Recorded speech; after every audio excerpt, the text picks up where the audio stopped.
7 days after my son's wedding, my new daughter-in-law stood on my front porch with a man in a cheap suit handing me a glossy pamphlet for a retirement home. "You have 72 hours to vacate, Denise," Brooke announced, her smile sharp enough to slice glass. The man beside her adjusted his tie, trying to look imposing. "I'm here to facilitate the transition. We have the paperwork ready." I didn't gasp. I didn't cry. I just looked at the poorly printed online form in his hand. It wasn't even notarized. Brooke had moved into my guest room with my son Derek to save for a house, but clearly she had decided my house was already hers. "Where is Derek?" I asked, leaning against the door frame. Brooke rolled her eyes. "He's at work. He asked me to handle this because he knows you get overly emotional." I stared at the brochure. It was for a cramped budget care facility on the edge of town. She thought I was a broke widow surviving on my son's goodwill. She didn't know I owned this house outright, and I had already seen this coming.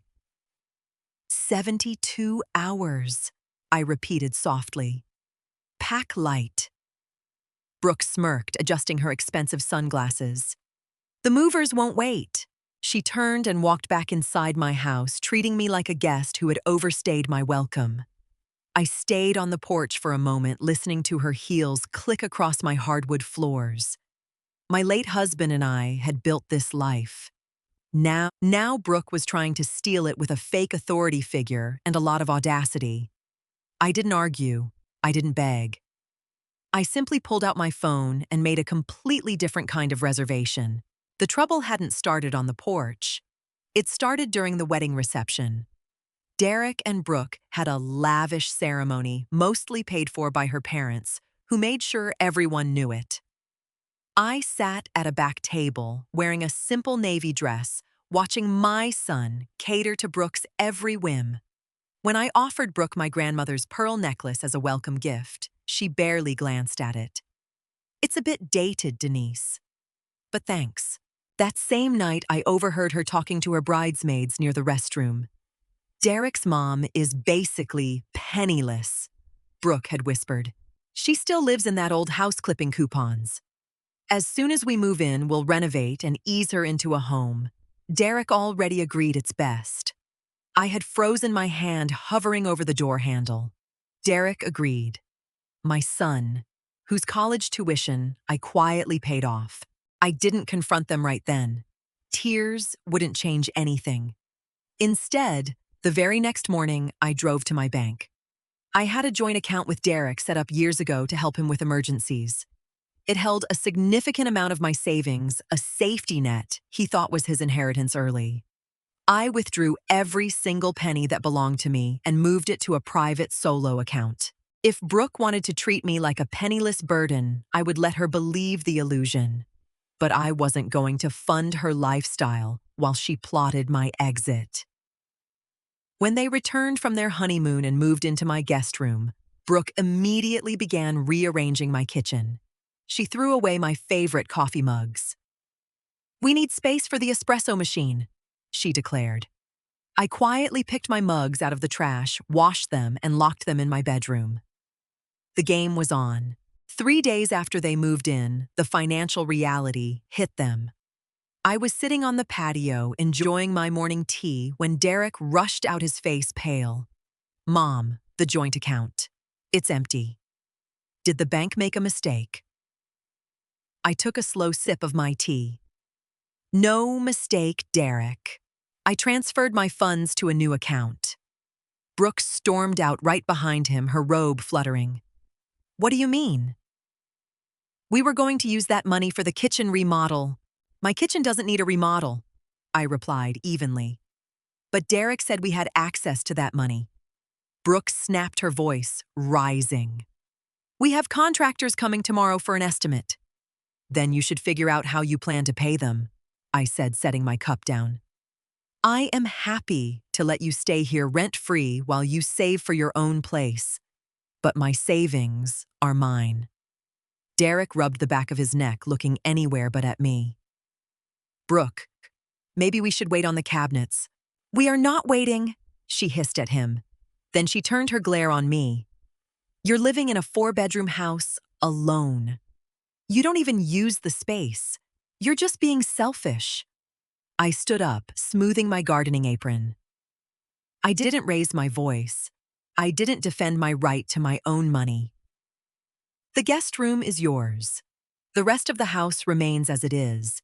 If that doesn't work for you, there are plenty of apartments for rent downtown." I walked inside, leaving them in stunned silence. That afternoon, I noticed Brooke measuring my living room walls. She wasn't backing down. She was just changing her strategy. Brooke's next move was subtle, but I was paying attention. She stopped buying groceries expecting me to feed them. She left her expensive dry cleaning on the kitchen island with the receipt attached, assuming I would pick it up and pay for it. Instead of arguing, I simply adapted. I stopped cooking large meals. I bought a small mini fridge, put it in my bedroom, and stocked it with my favorite foods. When dinner time rolled around, I made a single portion of salmon and salad for myself. Derek walked into the kitchen, smelling the food. "What's for dinner, Mom?" "I made salmon," I answered, washing my single pan. "You and Brooke will need to sort out your own meals. The main fridge is empty." Brooke marched in, staring at the empty shelves. "You didn't go shopping." "I shopped for myself." I smiled politely. "This is ridiculous." Brooke crossed her arms. "We work long hours. You're home all day.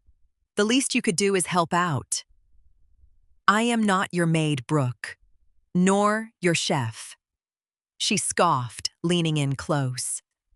"You know, elderly people who can't manage a household usually end up in assisted living.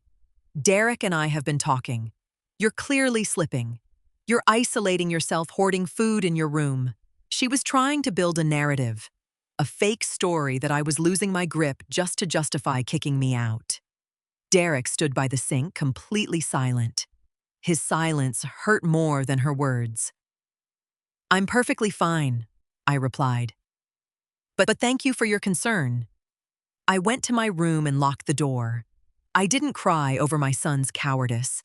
I opened my laptop and finalized the paperwork I had started 2 days ago. It was time to show them what an independent widow could really do. That brings us back to the porch. The 72-hour notice. The man in the cheap suit pretending to be an authority figure. After Brooke handed me the brochure for the budget care facility and walked inside, I stayed outside for a few minutes. I read the poorly drafted eviction notice. It cited some nonsense about primary caregivers having the right to reassign residents. It was a bluff designed to scare an older woman who didn't know any better. I walked back into my living room. Brooke was sitting on my sofa, flipping through a home decor magazine. "Did you start packing?" she asked without looking up. "No," I replied, tossing her fake document into the fireplace. She stood up, furious. "That was an official notice." "That was a downloaded template from the internet," I corrected her. "You spelled residence wrong on the second page." Her face flushed red. "Derek signed it. He's your next of kin. We are taking over this property because you are unfit. Derek does not own this house, Brooke. I do." "We'll see about that," she sneered. "When the contractors get here on Friday, you'll be out of the way. We already booked the movers for your room." She was so confident, so entirely convinced that my age made me helpless. She thought because I was quiet, I was weak. She thought I would eventually crumble under the pressure of my son's approval. Friday. I nodded slowly. Got it. I didn't argue further. I went straight to my bedroom and started packing. But I wasn't packing to move into the dismal facility she had chosen. I was packing my valuables, my documents, and the things that truly mattered. Let her think she had won. What Brooke and Derek didn't know was that I had spent the last 5 years slowly preparing for a downsize. I didn't need a 4-bedroom house. I had already purchased a beautiful modern 2-bedroom condo across town, fully paid in cash. I had been planning to surprise Derek with the house as a gift when he was ready to start a family. That plan was now dead. On Wednesday morning, while Brooke and Derek were at work, a man named Mr. Henderson visited my house. He wasn't a lawyer. He was a local real estate investor who bought homes for cash, as is. We walked through the property. He admired the original hardwood floors and the large backyard. "It's a solid house, Mrs. Coleman. I can offer you a fair cash price, and we can close by Thursday afternoon. I have my notary ready." "I'll take it," I said firmly. "Under one condition. You take possession immediately on Friday morning. I will leave some furniture behind, but the house is yours." He shook my hand. "Deal." I spent the rest of Wednesday moving my packed boxes to my new condo. I hired a private crew to move my antique furniture while the kids were at the office. By the time they got home that evening, the house looked slightly emptier, but Brooke was too focused on her own plans to notice. "I see you packed the dining room hutch," Brooke noted, looking smug. "Good. The retirement home doesn't have space for big furniture anyway." "Just getting things organized," I replied, sipping my tea. Derek looked at me, a flicker of guilt in his eyes. "Mom, it's for the best. You'll make friends there." I looked at the son I raised, realizing he was a stranger. "I'm sure I'll be exactly where I need to be, Derek." Thursday was quiet. I signed the final closing documents at the title office. The money was wired directly into my private account. The house I had lived in for 30 years was officially no longer mine.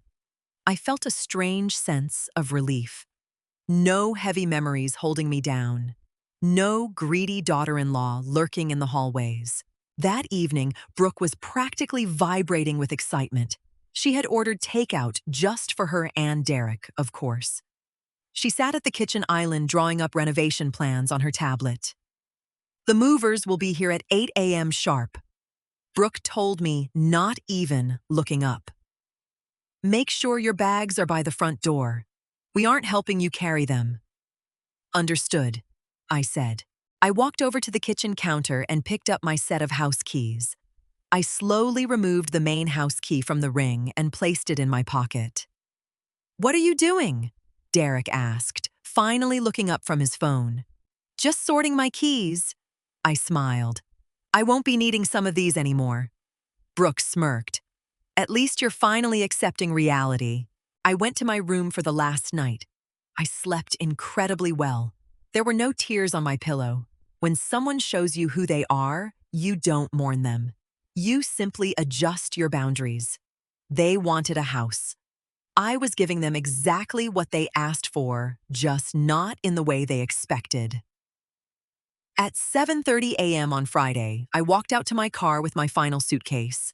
I put it in the trunk and waited on the porch. At exactly 8:03 a.m., a large white truck pulled into the driveway. Brooke and Derek stepped out onto the porch holding their coffee mugs. Brooke wore a triumphant grin. "Right on time," Brooke said, crossing her arms. "Goodbye, Denise. Don't worry, Derek will visit you on holidays." But the men who stepped out of the truck weren't wearing standard moving uniforms. They were wearing heavy construction gear, carrying toolboxes and large rolls of floor protection. Behind them, Mr. Henderson pulled up in his SUV. Brooke frowned. "Who are these people I hired, Green Line movers?" Mr. Henderson walked up the steps, holding a clipboard. "Morning, Denise. Ready for us?" "Absolutely." I smiled, handing him the house key from my pocket. Derek stepped forward, confused. "Excuse me, who are you?" "We didn't hire contractors yet." Mr. Henderson looked at Derek, then at his clipboard. "I'm the new owner. I bought the house yesterday. My crew is here to gut the kitchen and start the remodel." Brooke's coffee mug slipped from her hand, shattering on the porch. Dark liquid splashed against her expensive shoes. "The new owner?" Brooke gasped, her voice trembling. "That's impossible. She can't sell the house. Derek is her next of kin." I stepped down from the porch, opening my car door. Next of kin means nothing when I am alive and well, Brooke. I owned the house, and now I've sold it. Derek stared at me, his jaw completely slack. Mom, you sold our house. No, Derek, I corrected him gently. I sold my house. Brooke's face went from pale to a dangerous shade of red. She lunged forward, pointing a shaking finger at me. You can't do this. We live here. Mr. Henderson stepped between us. He was a businessman who dealt with property turnovers all the time. A screaming daughter-in-law didn't faze him. Actually, you don't, Mr. Henderson said calmly. There's no lease agreement on file. You are unauthorized occupants. I'm giving you until noon to get your personal belongings out, or my crew will put them on the curb. We have demolition starting. Derek panicked. He grabbed my arm, his eyes wide with fear. Mom, wait. Where are we supposed to go? We don't have any savings left. You emptied the joint account. I took what was mine. I pulled my arm away. You two are married adults. You wanted to build a life together. Now is your chance to start. Brooke was hyperventilating, furiously typing on her phone. This is an illegal eviction. I'll call someone. Go ahead, Mr. Henderson shrugged. I have the deed right here. You'll just be escorted off my property faster. I got into my car and rolled down the window. Brooke, remember when you said older people who can't manage a household need to leave? You were right. I couldn't manage living with you two, so I fixed the problem. Derek ran to the window. Mom, please, don't leave us like this. I looked at the boy I raised. I loved him, but I loved myself enough not to let him destroy me. You gave me 72 hours to leave, Derek. I gave you a head start. I rolled up the window and drove away, not looking back at the chaos in the driveway. 2 weeks later, the morning sun warmed my face on the balcony of my new condo. The only sound was the gentle hum of my coffee maker. No stomping footsteps. No passive-aggressive comments. No one measuring my living space for a remodel they couldn't afford. I had kept my new address a strict secret, but desperation makes people resourceful. My phone buzzed on the patio table. It was Derek. He had been calling every day, but today the caller ID flashed repeatedly. I finally picked up and pressed the green button. Mom, he breathed, his voice cracking. Please, you have to let me up. I'm in the lobby of your building. I froze my coffee cup halfway to my lips. How did you find me, Derek? Aunt Sarah let it slip. Mom, you have to help me. Brooke is gone. I stepped toward the edge of my balcony and looked down at the street below. Sure enough, Derek's car was parked haphazardly near the entrance. Gone where? I asked calmly. She left me, he sobbed. When we moved into that tiny studio, she absolutely lost it. She realized your money was really out of reach. Yesterday, I came home from work, and her bags were gone. She maxed out my credit cards, took the last of the cash from our wedding gifts, and went back to her parents. She told me I was useless without my inheritance. I felt a sharp pang in my chest. He was my son, and he was hurting. The old me would have rushed downstairs, paid his debts, and let him sleep in my spare bedroom. But the old me was the one they tried to throw out on the street. I'm sorry she did that to you, Derek, I said softly. So tell the concierge to let me up. He pleaded, hope creeping back into his voice. I have nowhere else to go. I can sleep on your couch, just until I get back on my feet. We can be a family again, just you and me. I looked at the empty chair across from me.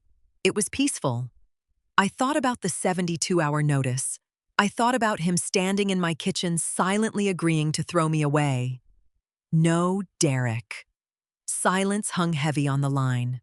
What, Mom? I'm your son. I'm completely broke.